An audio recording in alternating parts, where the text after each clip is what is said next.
Bismillahirrahmanirrahim. Assalamualaikum warahmatullahi wabarakatuh. Alhamdulillahilladzi hadana lihadza wa ma kunna linahtadiya laula an hadana Allah. Asyhadu an la ilaha illallah wahdahu la syarikalah wa asyhadu anna Muhammadan abduhu wa rasuluh la nabiyya ba'dah.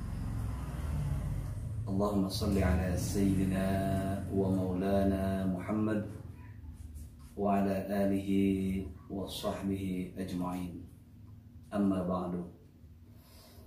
Qala ta'ala fil Qur'anil Karim, a'udzu billahi minasy syaithanir rajim. Bismillahirrahmanirrahim. Wa laqad atayna Luqmanal hikmata an ishkur lillah. فَمَنْ يَشْكُرْ فَإِنَّمَا يَشْكُرُ لِنَفْسِهِ وَمَنْ كَفَرَ فَإِنَّ اللَّهَ غَنِيٌّ حَمِيدٌ.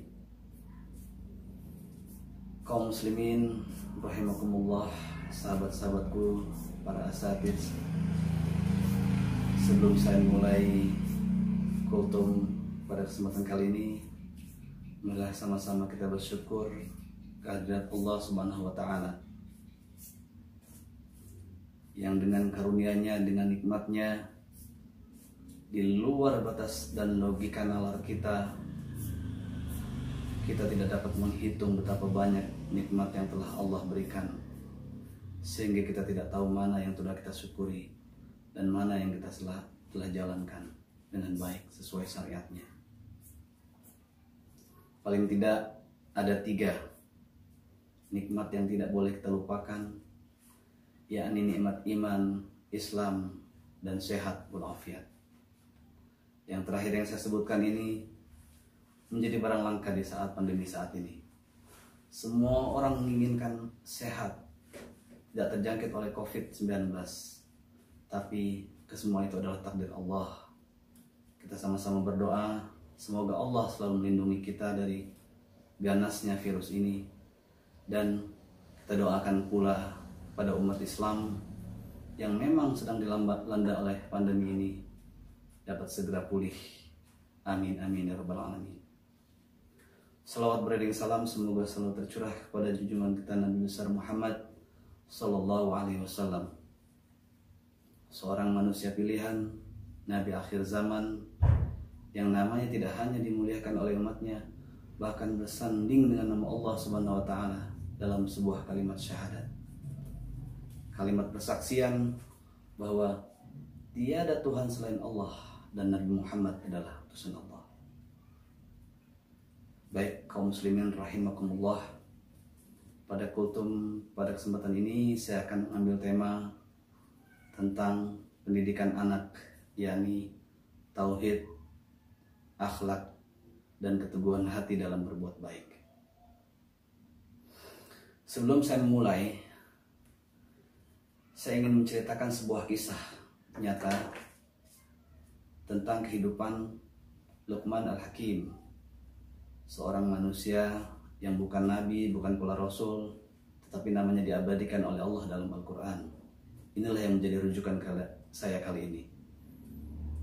Beliau selalu mengajarkan kepada anaknya yang pertama adalah tauhid, meyakini bahwa tiada Tuhan selain Allah, sebagaimana Allah Subhanahu wa taala berfirman dalam surah Luqman, A'udzubillahi minasyaitonir rajim.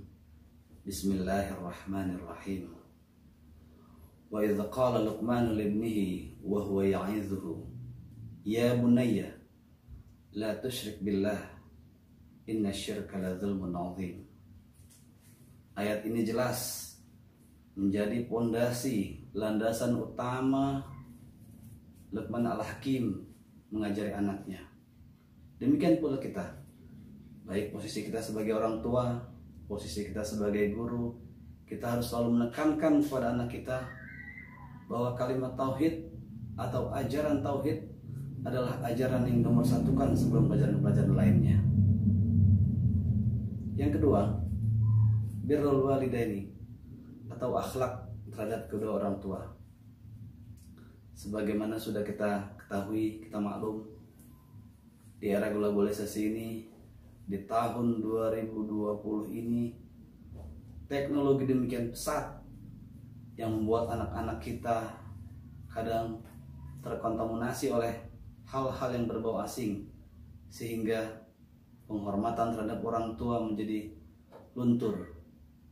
Kita sebagai guru, kita sebagai orang tua harus terus mengingatkan, harus terus menekankan kepada anak-anak kita bahwa menghormati orang tua adalah bagian dari keimanan kita kepada Allah. Karena tidak dapat dipungkiri bahwa orang tua kita telah dengan susah payah membesarkan kita, membiayai kita. Jangan sampai anak-anak kita menjadi anak-anak yang durhaka kepada orang tua dan Allah Subhanahu wa taala. Yang ketiga, ajaran yang saya kutip atau saya nukil dari Luqman Al-Hakim adalah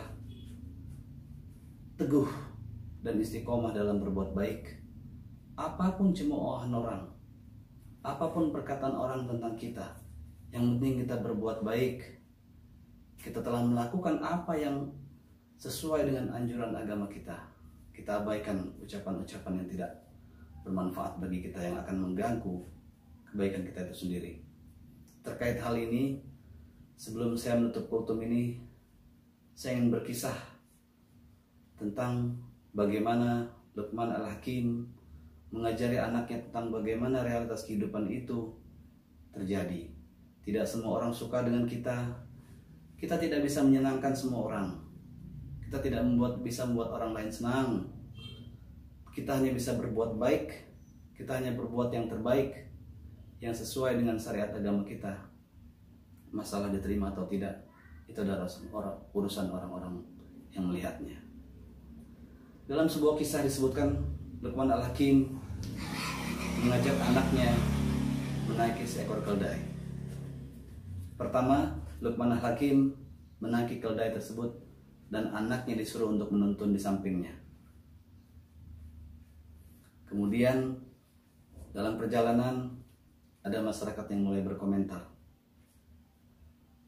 astagfirullah, betapa sombongnya Luqman Al-Hakim, betapa congkaknya dia. Anaknya disuruh menuntun keldai, sedangkan dia menaiki keldai itu padahal dia sedang dalam keadaan sehat. Dalam posisi ini, Luqman Al-Hakim dan anaknya tetap disalahkan. Kemudian Luqman Al-Hakim mengganti dengan skenario kedua. Kata Luqman, wahai anakku, lihatlah apa yang akan terjadi dengan apa yang kita lakukan berikutnya. Kemudian Luqman Al-Hakim turun dari keldai, kemudian anak yang menaik keldai, kemudian mereka berjalan. Dalam perjalanan, lagi-lagi masyarakat atau orang-orang yang mereka lewati berkomentar, ada apa dengan anak ini? Tidak ada sopan santun, tidak ada akhlak. Orang tuanya menuntun keldai sedangkan dia menaikinya. Lagi-lagi persepsi masyarakat salah. Kemudian diganti lagi skenario-nya oleh Luqman Al-Hakim dan anaknya. Mereka berdua menaiki keldai itu secara bersamaan. Kemudian mereka berjalan. Apa yang terjadi? Masyarakat kembali lagi berkomentar. Ini dua orang yang tidak memiliki pikiran.